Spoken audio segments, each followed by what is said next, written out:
Assalamualaikum warahmatullahi wabarakatuh. Nama saya Aulia Nur Oktavia dari kelas Sosiologi 2019B NIM 058 ingin menjelaskan mengenai teori kepribadian menurut Erich Fromm.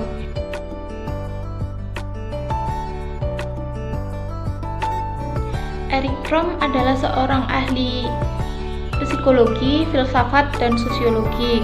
Ayah dari Erich Fromm merupakan seorang pengusaha yang berkebangsaan Yahudi, sedangkan ibunya adalah ibu rumah tangga yang mengurus keluarganya yang berkebangsaan sama dengan ayahnya, yaitu Yahudi. Sejak kecil, Erich Fromm memang sangat tertarik dengan kisah-kisah penyelamatan seperti kisah Adam dan Hawa, Abraham, dan cerita-cerita lainnya. Kehidupan keluarga dari Erich Fromm ini bisa dibilang sebagai keluarga yang tidak harmonis. Saat itu perhatian terhadap nilai-nilai spiritual yang sudah diberikan oleh ibunya sangat berbenturan dengan kesuksesan materi yang sudah diraih oleh ayahnya. Saat ia kuliah di Universitas Heidelberg, ia mempelajari mengenai karya-karya besar dari Herbert Spencer, Karl Marx, Max Weber, Darwin, dan Freud. Setelah mendapat gelar, ia memutuskan untuk mengikuti pendidikan psikoanalisis dalam analisis Freud yang ortodoks di München dan Berlin. Kemudian pada tahun 1925 ia memutuskan praktek psikoanalisis sebagai pengikut Freud. Erich Fromm lahir di Frankfurt, Jerman pada 23 Maret tahun 1900. Karya-karya dari Erich Fromm ini sangat dipengaruhi oleh tulisan Karl Marx, terutama karya pertamanya yang berjudul The Economic Philosophical Manuscript yang ditulis pada tahun 1944. Saat itu Erich Fromm mengambil tema orang yang merasa kesepian dan terisolasi karena dirinya merasa dipisahkan dari alam dan orang lain. Selain itu, Erich Fromm juga dipengaruhi oleh tokoh lain yaitu Freud dan ahli filsafat lainnya. Erich Fromm bisa disebut sebagai teoritikus kepribadian, tetapi ia lebih suka disebut sebagai humanis dialektik. Tulisan Fromm sangat dipengaruhi oleh pengetahuannya yang luas tentang sejarah, kesusastraan, sosiologi, dan filsafat. Ada beberapa pengalaman yang mempengaruhi pandangan dari Erich Fromm. Saat itu Erich Fromm berusia 12 tahun. Ia menyaksikan seorang wanita cantik dan berbakat yang saat itu memang menjadi salah satu sahabat dari keluarganya telah bunuh diri. Tidak ada yang tahu alasan apa yang menyebabkan wanita itu memilih bunuh diri. Orang tua Erich Fromm saat itu memang tergolong ke dalam golongan orang tua yang neurotis atau memiliki kepribadian yang buruk. Ayahnya sering merasa cemas dan murung. Kemudian ibunya menderita depresi yang sangat hebat. Dalam hal ini diketahui bahwa Erich Fromm tumbuh dan dikelilingi dalam keluarga yang kurang sehat.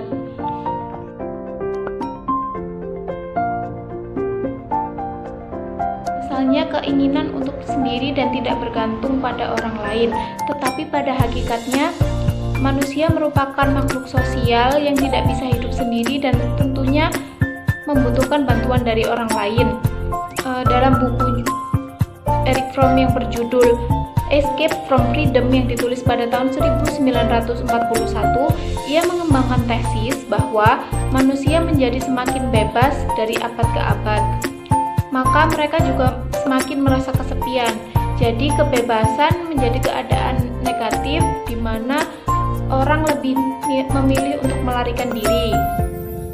Jawaban dari kebebasan yang pertama adalah semangat cinta dan kerjasama yang menghasilkan manusia mengembangkan masyarakat yang lebih baik. Yang kedua adalah manusia merasa aman dengan tunduk terhadap penguasa yang kemudian dapat menyesuaikan diri dengan lingkungannya. Saat itu masa kanak-kanak Fromm merupakan sebuah observasi terhadap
bebas dari yang namanya alam.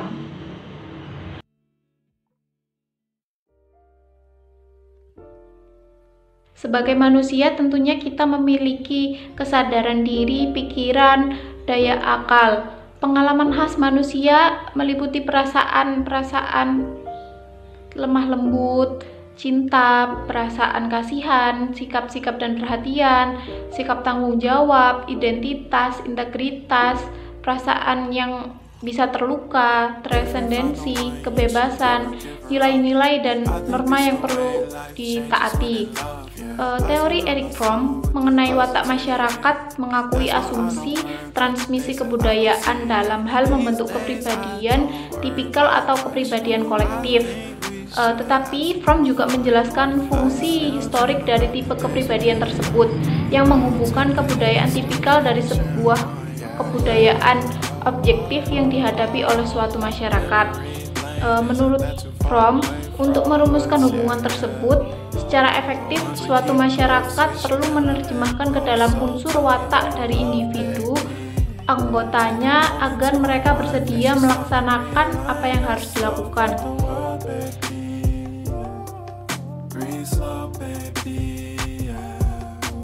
Erich Fromm membagi sistem struktur masyarakat menjadi 3 bagian berdasarkan karakter, yaitu yang pertama adalah sistem A, di mana masyarakat sebagai pecinta kehidupan. Pada masyarakat seperti ini, karakter sosial ini penuh dengan cita-cita untuk menjaga kelangsungan dan perkembangan kehidupan dalam segala hal bentuknya. Dalam masyarakat seperti ini, kedestruktifan dan kekejaman jarang terjadi dan tidak didapati hukuman fisik yang merusak. Yang kedua adalah sistem B, yaitu masyarakat non-destruktif agresif. Masyarakat sosial seperti ini memiliki unsur dasar tidak destruktif. Mereka memandang keagresifan dan kedestruktifan adalah suatu hal yang biasa dan wajar menurut mereka. Persaingan hierarki sudah lazim ditemui pada masyarakat seperti ini. Kemudian masyarakat ini tidak memiliki kelembutan dan tidak memiliki kepercayaan, atau mereka seperti tidak saling percaya.